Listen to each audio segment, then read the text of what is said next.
Robin Williams walked off the Mrs. Doubtfire set in the middle of a scene and told the director, "We're done for today. I don't care how much this costs the studio." The reason? He'd just seen something in a 7-year-old actress's eyes that reminded him of his own childhood trauma, and he wasn't going to let Hollywood do to her what it had done to him. It was day 23 of filming Mrs. Doubtfire, and they were shooting one of the most emotionally difficult scenes in the entire movie, the moment where Daniel and Miranda Hillard have their final devastating argument in front of their 3 children.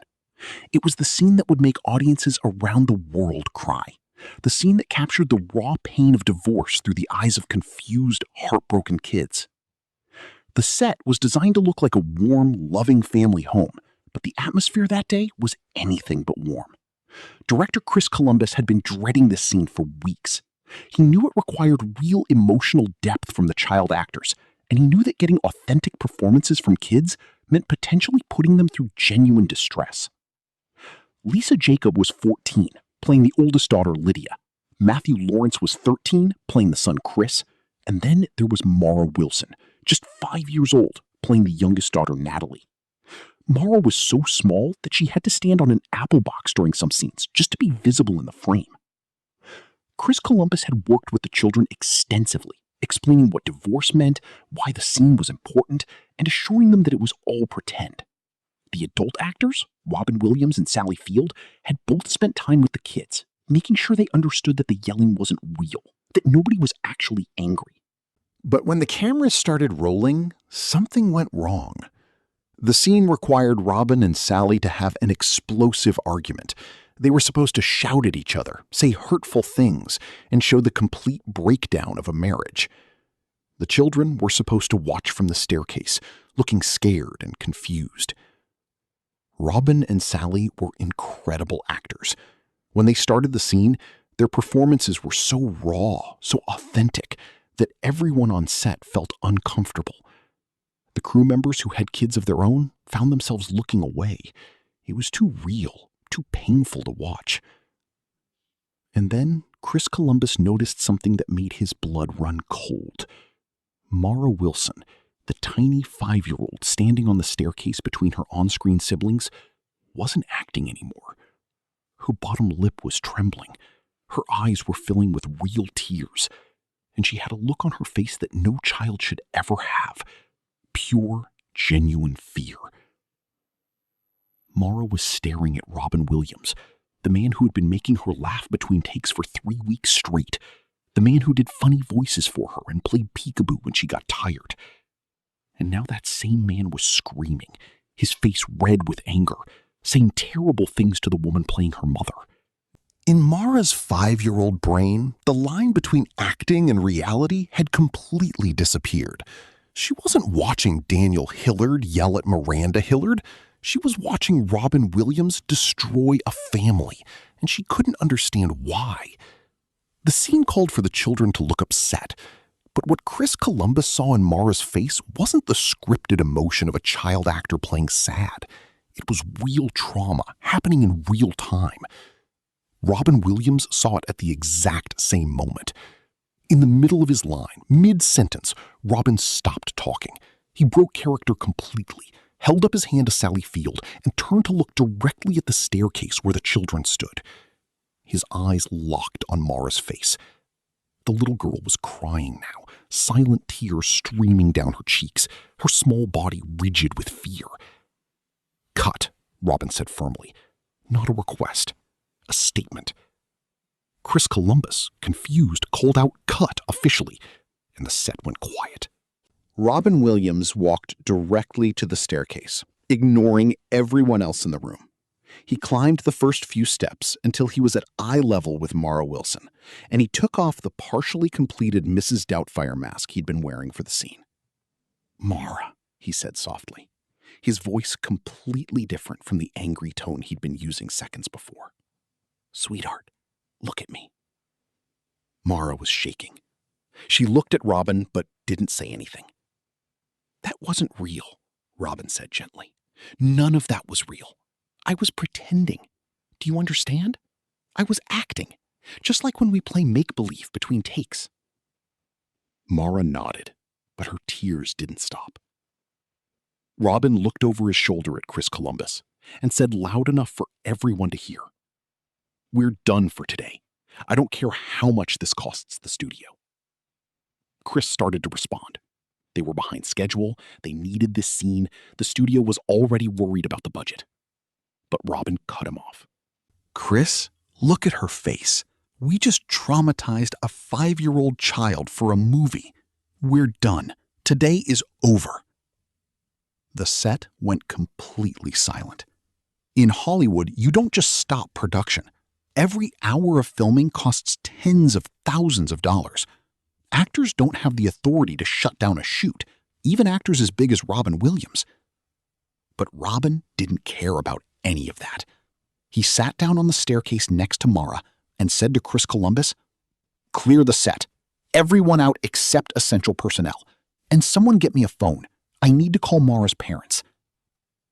What happened in the next 45 minutes became legendary in Hollywood circles, though the full story didn't come out until years later.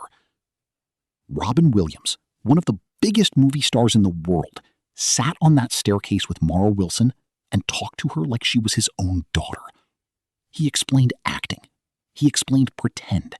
He explained that adults sometimes have to play characters that are mean or scary, but that doesn't mean the adults are actually mean or scary. "You know how you play pretend with your toys?" Robin asked Mara. "How you make them talk to each other and have adventures?" Mara nodded. "That's all acting is," Robin explained. "Grown-ups playing pretend, just like you do with your toys.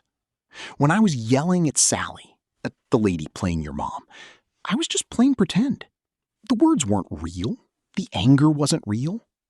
And the second the director says cut, it all stops, and we go back to being ourselves."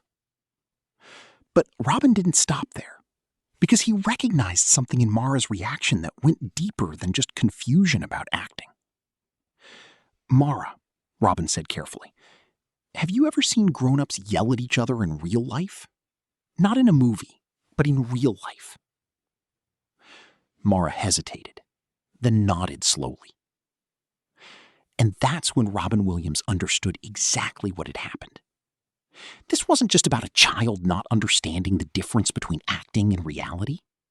This was about a child who had witnessed real conflict between adults, possibly her own parents.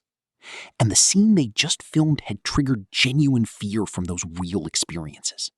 Robin turned to Chris Columbus, who was standing nearby with Mara's on-set guardian, and said, "We need a child psychologist here before we film this scene. Today. Right now." Chris started to protest. They didn't have that in the budget. It would delay production. But Robin's expression stopped him cold. "Either get a child psychologist here or I walk off this movie entirely," Robin said. It wasn't a threat. It was a boundary. "I will not participate in traumatizing children for entertainment. I don't care if it's the best scene ever filmed. It's not worth hurting a kid." Within 2 hours, a child psychologist specializing in young actors was on set.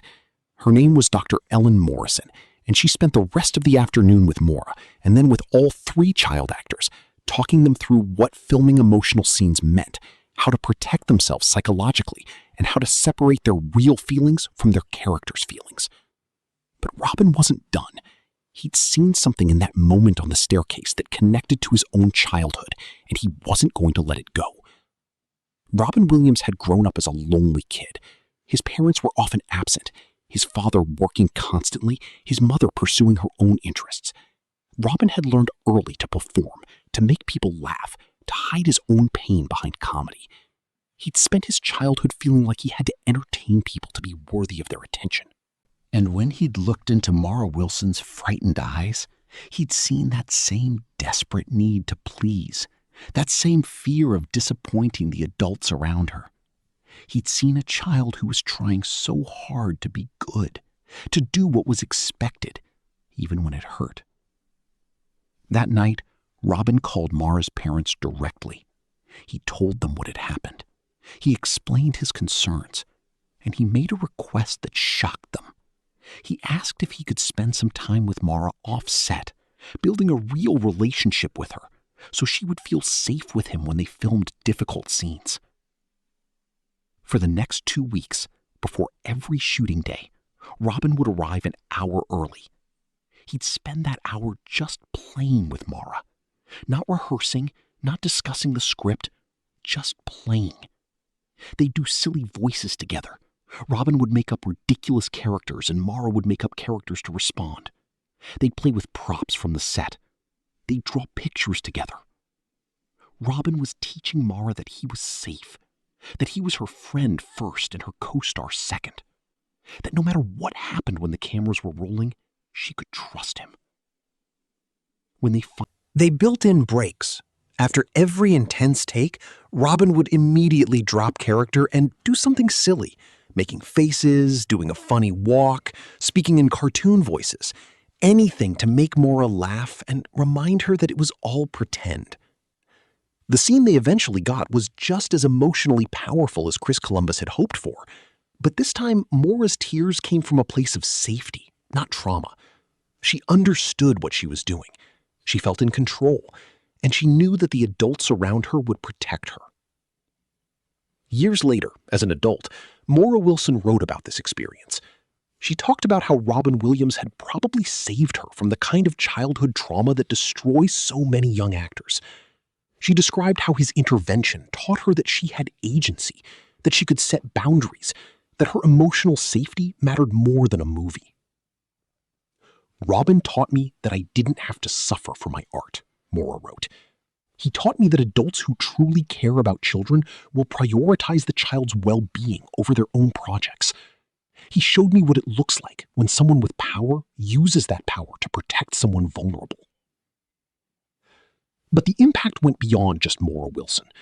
Robin's stand on the Mrs. Doubtfire set created a ripple effect throughout Hollywood. Chris Columbus, to his credit, became one of the most child-protective directors in the industry. He implemented new protocols for working with young actors. He hired child psychologists as standard practice on his sets. He built in mandatory breaks and check-ins when filming emotionally difficult material with children. Other directors heard the story and started adopting similar practices. The incident contributed to broader conversations in Hollywood about child actor welfare, about the ethics of asking children to access painful emotions for entertainment, about the responsibility adults have to protect young performers. Sally Field, who'd been in the scene with Robin that day, later said, "I've never seen an actor risk so much for a child. Robin could have been labeled as difficult. He could have been seen as someone who holds up production and costs studios money. But he didn't care. He saw a hurt kid, and everything else became irrelevant to him." The production delay cost the studio approximately $180,000, the price of shutting down for a day, bringing in a psychologist, and reworking the schedule. Robin Williams personally offered to take a pay cut to cover some of those costs. The studio refused, but the offer itself became legendary. When Mrs. Doubtfire was finally released in 1993, it became one of the most beloved family films of all time. Audiences cried during the divorce scenes. Critics praised the emotional authenticity of the child performances. The movie grossed over $441 million worldwide. But for the people who were there on set that day, the real success wasn't the box office numbers. It was the fact that they'd made a beautiful film without destroying a child in the process. Lisa Jacob, the teenage actress who played the oldest daughter, said years later, "Robin showed all of us that day what integrity looks like. He had everything to lose. His reputation, his relationship with the studio, potentially even the movie itself. But he chose to protect Mara anyway. That's the definition of courage." Matthew Lawrence, the young actor who played the son, remembered, "After that day, Robin would check in with all of us kids before every emotional scene. He'd ask, 'Are you okay? Do you need a break? Do you want to talk about anything?' He made us feel like our feelings mattered more than the movie. And ironically, that's what made the movie better." The Mrs. Doubtfire that audiences fell in love with wasn't just great because of Robin Williams' comedic genius or his dramatic range. It was great because it was made with genuine care. For the story, for the characters, and most importantly, for the real children who had to pretend to be those characters. Robin Williams had walked off set that day because he'd seen something in a child's eyes that he recognized from his own childhood. He'd seen fear, confusion, and the desperate need to please adults, even at the cost of personal pain. And he decided in that moment that no movie was worth repeating that cycle. No amount of money, no career consideration, no artistic vision was more important than protecting a 5-year-old girl from trauma. The scene where Daniel and Miranda Hillard fight in front of their children is still one of the most emotionally powerful moments in Mrs. Doubtfire. When you watch it, you see children who look genuinely heartbroken by their parents' divorce. But what you don't see is the army of protection that Robin Williams built around those children. You don't see the psychologist standing just off camera. You don't see Robin kneeling down between takes, making silly faces to make them laugh. You don't see the breaks, the check-ins, the constant reminders that it's all pretend. You just see the magic, the perfect performance, the movie moment. And that's exactly what Robin wanted. He wanted audiences to see beautiful, emotional storytelling, but he wanted the children who created that storytelling to walk away healthy, safe, and whole. 20 years after Mrs. Doubtfire was released, the 3 child actors reunited for an interview. They were asked what they remembered most about making the film. Lisa Jacobs said, "Robin's kindness." Matthew Lawrence said, "Robin's protection." Mara Wilson said, "Robin teaching me that I mattered more than the movie." That's the Robin Williams the cameras didn't capture. The man who would risk everything to protect a child. The man who understood that some things are more important than entertainment. The man who looked into a frightened 5-year-old's eyes and decided that her emotional safety was worth more than $180,000, more than his reputation, more than the movie itself. Robin Williams stopped production that day not because he was difficult, but because he was decent. Not because he was unprofessional, but because he was profoundly professional in the ways that actually matter. In his humanity, in his compassion, in his refusal to sacrifice a child's well-being for adult ambitions. Mrs. Doubtfire made audiences around the world laugh and cry. But the real story, the one that happened off camera, is about how Robin Williams made sure that the children who helped create that magic didn't have to sacrifice their own childhoods in the process. And in the end, that's a far more important legacy than any movie could ever be.